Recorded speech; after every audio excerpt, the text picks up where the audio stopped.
कुछ लोग होते हैं जो जीते जी मिसाल बन जाते हैं।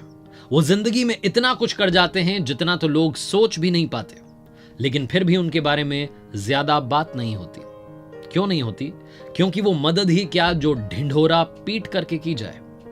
नमस्ते दोस्तों, मेरा नाम है आरजे कार्तिक। आपका स्वागत है मेरी नई लर्निंग सीरीज सीखोगे नहीं तो जीतोगे कैसे में। और आज मैं बात करने जा रहा हूं एशिया के सबसे बड़े दानवीर, बिजनेस टाइकून अजीम प्रेमजी की, जिन्होंने अपनी प्रॉपर्टी का 75% हिस्सा दान कर दिया है। और अगर उन्होंने वो डोनेशन नहीं किया होता तो शायद वो आज भारत के दूसरे सबसे अमीर इंसान होते। ये जो दानवीर अजीम प्रेमजी हैं, इनसे क्या कुछ सीखा जा सकता है, आइए बात करते हैं 5 लर्निंग्स फ्रॉम अजीम प्रेमजी।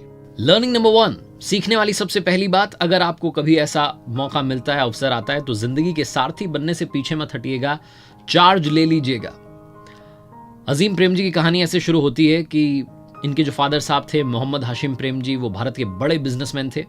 1945 में उन्होंने महाराष्ट्र के जलगांव में कंपनी की शुरुआत की थी जो सनफ्लावर वनस्पति और कपड़े धोने के साबुन बनाती थी। जब बंटवारा हुआ तो पाकिस्तान से इन्हें न्योता आया मोहम्मद अली जिन्ना का कि आ जाइए, आप यहाँ आकर के रहिए। इन्होंने मना कर दिया कि नहीं, मैं अपनी मिट्टी से प्यार करता हूँ, यहीं रहूंगा, यहीं के लोगों से मोहब्बत करूंगा, इनकी खुशियों के लिए काम करूंगा, भारत में ही रहे। 1966 में जब मोहम्मद हाशिम प्रेमजी ने अपने बेटे को यानी कि अजीम प्रेमजी को यूएसए भेजा था, स्टैनफोर्ड यूनिवर्सिटी में पढ़ाई कर रहे थे अजीम प्रेमजी इंजीनियरिंग की, तो दुर्भाग्यवश जो मोहम्मद हाशिम प्रेमजी थे उनकी मृत्यु हो गई। और अजीम प्रेमजी को जब मालूम चला कि उनके फादर साहब इस दुनिया में नहीं है, वो सब कुछ छोड़ करके भारत लौट आए। जब भारत आए तो उनके सामने अब 2 रास्ते थे, या तो पढ़ाई कंटिन्यू करें या फिर जो उनके फादर साहब की लेगेसी थी उसको आगे बढ़ाएं। उन्होंने अपने फादर के सपने को पूरा करने का सोचा, उस बिजनेस को एक्सपैंड करने का सोचा, भारत में ही रुके, बिजनेसमैन बने। हालांकि उनके पास में ज्यादा स्किल्स नहीं थी, ज्यादा नॉलेज नहीं थी, लेकिन धीरे धीरे सीखते सीखते वो किसी पर डिपेंडेंट नहीं रहे, खुद पर उन्होंने काम किया और धीरे धीरे उन्होंने अपने बिजनेस को एक्सपैंड किया, बड़े बिजनेसमैन बन गए। लेकिन एक ख्वाहिश थी कि पढ़ाई पूरी करनी है, तो 30 सालों के बाद में स्टैनफोर्ड यूनिवर्सिटी से बैचलर ऑफ साइंस की डिग्री उन्होंने ली। 2001 में अजीम प्रेमजी फाउंडेशन की भी उन्होंने स्थापना की, जो कि रूरल इंडिया के लिए, वहां जो हमारे ग्रामीण क्षेत्रों में भाई बहन हैं, उनके बच्चे हैं, उनको अच्छी शिक्षा मिले, उसके लिए लगातार काम कर रही है। लर्निंग नंबर 2, आपने भी सुना होगा, सुनो सबकी पर करो मन की। ये बात अजीम प्रेमजी पर कंप्लीटली लागू होती है। जैसा कि मैंने बताया, 1945 में इनके फादर साहब मोहम्मद हाशिम प्रेमजी ने महाराष्ट्र के जलगांव में western Indian vegetable products limited की इस कंपनी की स्थापना की थी, इसको शुरू किया था, जिसमें सनफ्लावर वनस्पति ये एक प्रोडक्ट था, और दूसरा कपड़े धोने के साबुन जिसको 787 नाम दिया, वो एक कपड़े धोने का साबुन जो है वो भी इसमें बनता था। जब अजीम प्रेमजी ने अपने पिताजी के चले जाने के बाद में बिजनेस संभाला तो उन्होंने इसके प्रोडक्ट्स को डाइवर्सिफाई करना शुरू किया, बेकरी प्रोडक्ट्स, हेयर प्रोडक्ट्स, बच्चों के प्रोडक्ट्स, इस तरीके से वो कंपनी को एक्सपैंड करते जा रहे थे।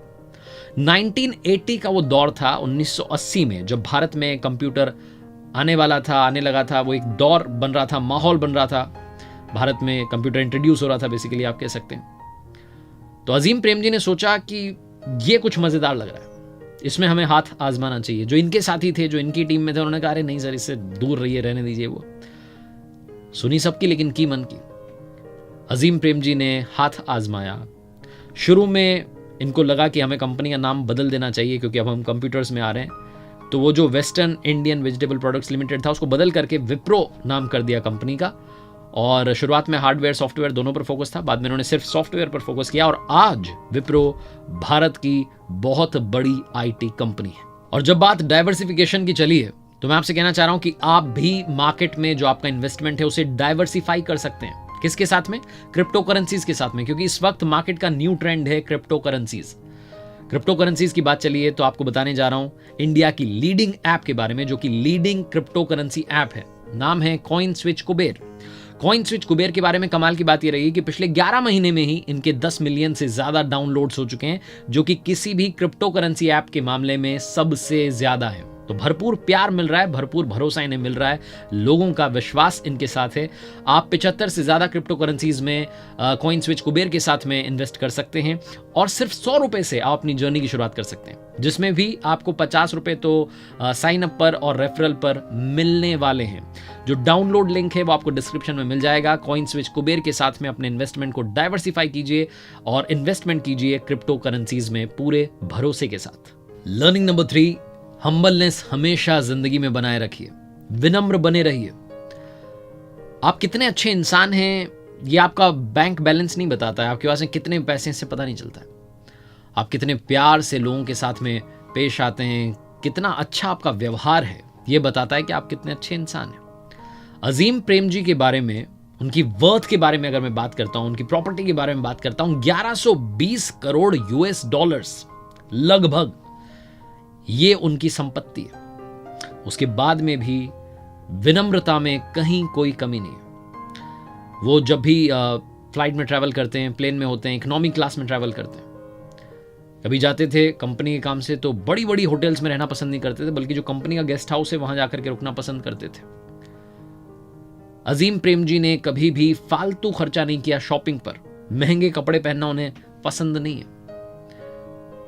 एक बुक आई थी 2020 में, Azim Premji the man beyond the billions, उसमें कुछ बातों का जिक्र किया गया है कि अजीम प्रेमजी ने सबसे महंगा कपड़ा कहां खरीदा, पेरिस में खरीदा। और क्या खरीदा? बारिश से बचने के लिए ओवरकोट खरीदा, क्योंकि बारिश हो रही है तो मजबूरी में इतना महंगा उन्हें खरीदना पड़ा, जो उन्हें 3000 रुपए का पड़ा। अजीम प्रेमजी के बारे में कहा जाता है कि वो जब कभी फॉरेन टूर्स पे भी जाते थे, वो अपने कपड़े खुद ही धोते थे, साबुन जो अपने कलीग से ले लेते थे।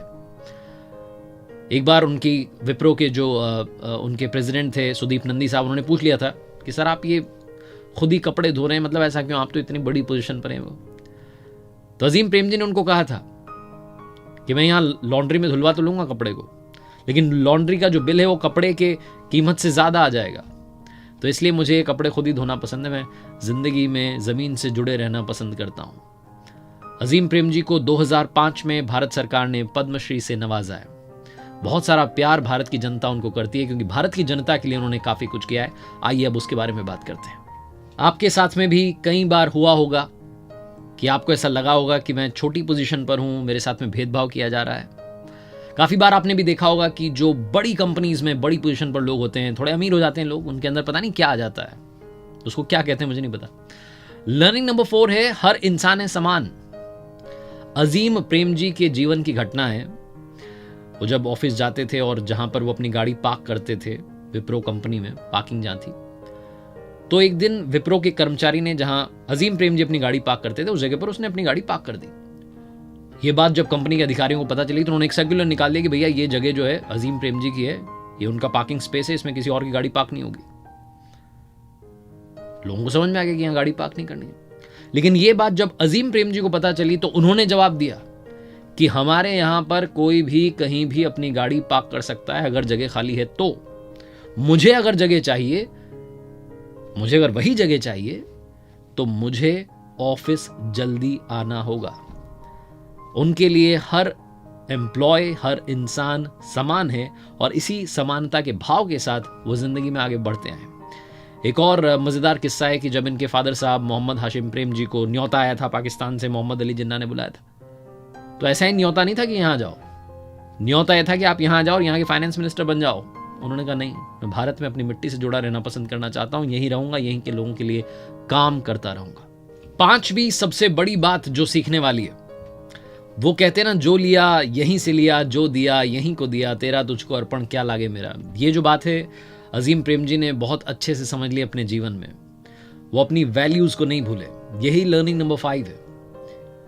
आप शायद यकीन करें या ना करें, 2019-2020 ये जो फाइनेंशियल ईयर था, अजीम प्रेमजी ने 7,904 करोड़ रुपए डोनेट किए। एक रिपोर्ट के मुताबिक 7,904 करोड़ रुपए, जिसे अगर आप डिवाइड करते हैं 365 दिन से, तो निकल के आएगा तकरीबन 22 करोड़ रुपए रोजाना इन्होंने दान दिए हैं भारत के विकास के लिए, रूरल इंडिया के डेवलपमेंट के लिए। और ये सारा काम ये कर रहे हैं दी अजीम प्रेमजी फाउंडेशन के जरिए, जिसका मकसद ये कि भारत में जो ग्रामीण इलाके हैं वहां अच्छी एजुकेशन पहुंचे।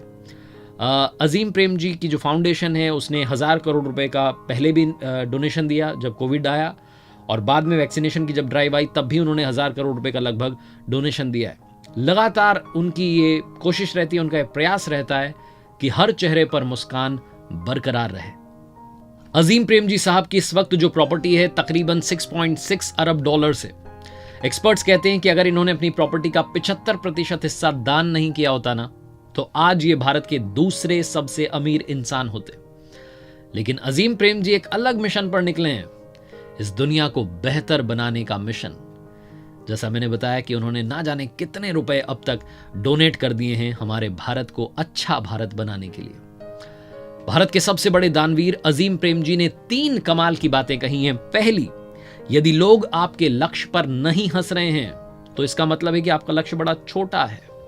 दूसरी, हर इंसान को 2 बार सफलता पानी होती है, पहली बार अपने मन में और दूसरी बार वास्तविक जीवन में।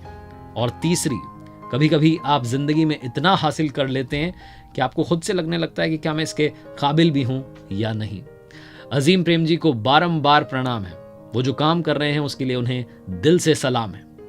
एक बार फिर से आपको बस यही याद दिलाना चाहता हूं जो अक्सर कहता हूं, ऊपर वाले के आशीर्वाद के साथ, अपनी सच्ची मेहनत के साथ और अपनों के प्यार के साथ कर दिखाओ कुछ ऐसा कि दुनिया करना चाहे आपके जैसा। अजीम प्रेम जी के बारे में क्या कहूं, भारत में इतने रत्न हैं, उनमें से ये बेमिसाल और अद्भुत रत्न हैं। इनको बारंबार प्रणाम, बारंबार इनका धन्यवाद। देखते रहिए मेरे साथ हर सोमवार सुबह 9:30 बजे एक नई कहानी और हर शुक्रवार सुबह 9:30 बजे लर्निंग सीरीज का एक नया वीडियो।